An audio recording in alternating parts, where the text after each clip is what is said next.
Hello আমার family, কেমন আছো তোমরা সবাই? আশা করছি তোমরা সবাই খুব ভালো আছো, আমরাও খুব ভালো আছি। গুড মর্নিং জানিয়ে চলো আজকে একটা ব্লগ শুরু করা যাক। ব্লগটা দেখতে থাকো আর আমার সাথে থাকো। চলো ব্লগটা শুরু করা যাক। সবাই মিলে বেরিয়ে গেছি, মানি নাইনি কেউ। এই যে একজন বসে বসে পয়সার ব্যাগ না গুছিয়ে আমি একটুখানি ফ্রেশ হতে গেছি। আমার কি বিরক্ত করছে, এখনো হয়নি, তোমার জন্য লেট হয়ে গেল। কত লেট করো। ভালো করেছে এই রুমটার জন্য, তাও তো ওই যে একটা ডুম জ্বলছে ওইটার জন্য তাও বোঝা যায় একটু সকাল হয়েছে এখন। আর আগে কয়দিন এত অন্ধকার থাকে ঘরের মধ্যে, কিচ্ছু বোঝা যায় না যে সকাল। এখন বেরিয়ে গেলাম সবাই মিলে। ছোটবেলায় এরকম করে আমার আর্থার যেত, যখন ছোট্ট ছিল একদম হাঁটাচলা করতে কম পারতো তখন। আর আজকে একটু শখ হয়েছে, আজকেও একটু ওরম করে যাবে ব্যাগটার উপরে। এই ব্যাগটার অনেকদিন বয়স। মানে এখানে একটা পুজো হচ্ছে, তুমি তো নিয়ে আসলা না দেখাতে আমাদের। মানু, এটা কিন্তু খারাপ করেছো তুমি।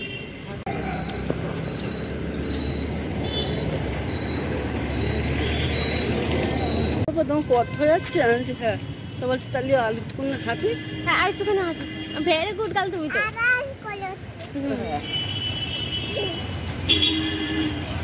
কত পাখি উঠছে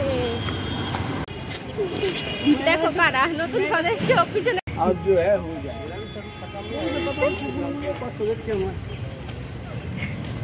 আমাদের সাথে দেখো সকালবেলায় কাজের দেখা হয়ে গেছে। এরা আমাদের মধ্যে পিছনেই ছাড়ছিল না। আমাদের সাথে দেখো একজন ছিল, তারপরে দুজন হলো, তারপর তিনজন হয়ে গেল। মানে এরা আমাদের সাথে মনে হচ্ছে রাস্তায় ক্রস করে ফেলবে।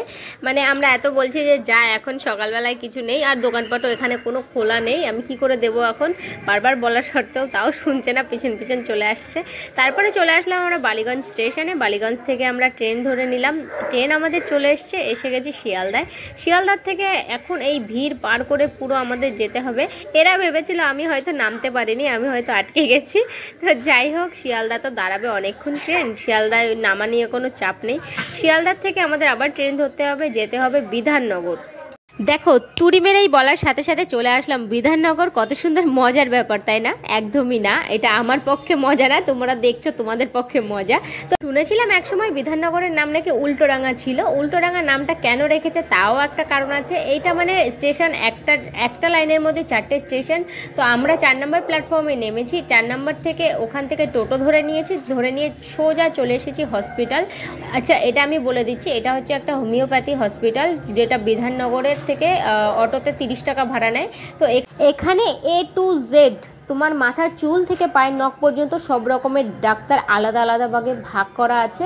এখানে হচ্ছে কাউন্টার, এখান থেকে আমাদের প্রেসক্রিপশন করতে হবে। আর লোকটা তোমরা একটুখানি দেখে নাও, এত পরিমাণে লোক এখানে। হসপিটালের সামনেই তোমাদের নামিয়ে দেবে। ওখান থেকে সামনে যে গেটটা আছে, এই যে গেটটা, এইখান থেকে তোমরা একটা করে টোকন কাটবে, মানে যেটাই নাম্বার লেখা থাকে। একটা টোকন না, 2টো করে টোকন থাকবে। সেটাই একটা স্লিপ তোমার কাছে থাকবে, আর একটা স্লিপ তুমি প্রেসক্রিপশন যখন করতে যাবে সেখান থেকে তোমাকে ওই প্রেসক্রিপশনের সাথে পিন আপ করে দেবে। এটা নিয়ে তুমি চলে যাবে ডাক্তারের কাছে। এখন আমার কিছু বলার আছে। আমাদের দেখো 1061 থেকে শুরু হয়েছিল, আমরা 64 পর্যন্ত 4 জন। তো এই যে হচ্ছে সেই বড় বড় বিল্ডিংগুলো, এই যে পোর্শনটা দেখছো, এই পোর্শনটায় সব ডাক্তার আছে এখানে। উপরের তলায়, সব থেকে উপরের যে তালাটা, ওই তালাতে আছে পেশেন্ট ভর্তি থাকে। আর নিচের যে 2টো তালা, ওই তালাতে আছে ডাক্তার বসে। আর এই যে ঘরটা দেখতে পাচ্ছ, এখানে এই ঘর থেকে তোমাদের ওষুধ হাতে পাবে। এখানে আমাদের প্রেসক্রিপশন জমা দিতে হবে, তারপরে আমাদের ওষুধ হাতে পাবো আমরা। দেখো আমরা যেখানে ডাক্তার দেখাতে যাই, এখানে আমরা আজকে না অনেকদিন ধরে ডাক্তার দেখাচ্ছি। আমি মাঝে কতদিন কিছু যাইনি, আর 2-3 মাস মতন যাইনি। আর এখান থেকে ওষুধ খাওয়া হচ্ছে। আমরা 1 বছর ধরে মেয়ের জন্য ওখান থেকে ওষুধ নিচ্ছি, আর আমরা ওখানে দেখাই। তো পার্সোনালি এখানে যদি তোমরা কেউ যাও, আমার তো অনেক উপকার হয়েছে। যদি তোমরা যাও কেউ, তাহলে অবশ্যই উপকার পাবে। এখানে একটা রোগের ডাক্তার না হলেও 1000 রোগের ডাক্তার আছে। বললাম তো, যেরকম তোমার মাথার চুল থেকে পা পর্যন্ত A to Z আলাদা আলাদা বিভাগের ডাক্তার আছে। আমাদের আলাদা আলাদা ঘর পড়েছে সবার। আমার হচ্ছে 24 নম্বর ঘর পড়েছে, যেটা হচ্ছে মেডিসিন বিভাগ। আর আরাধ্যার জন্য দেখিয়েছি 32 নম্বর ঘর, যেখানে বাচ্চাদের দেখে। আর আমার হাজবেন্ড দেখিয়েছে যেখানে, ওর হচ্ছে অ্যালার্জির সমস্যার জন্য দেখানো হচ্ছে। ও দেখাচ্ছে 18 নম্বর ঘরে।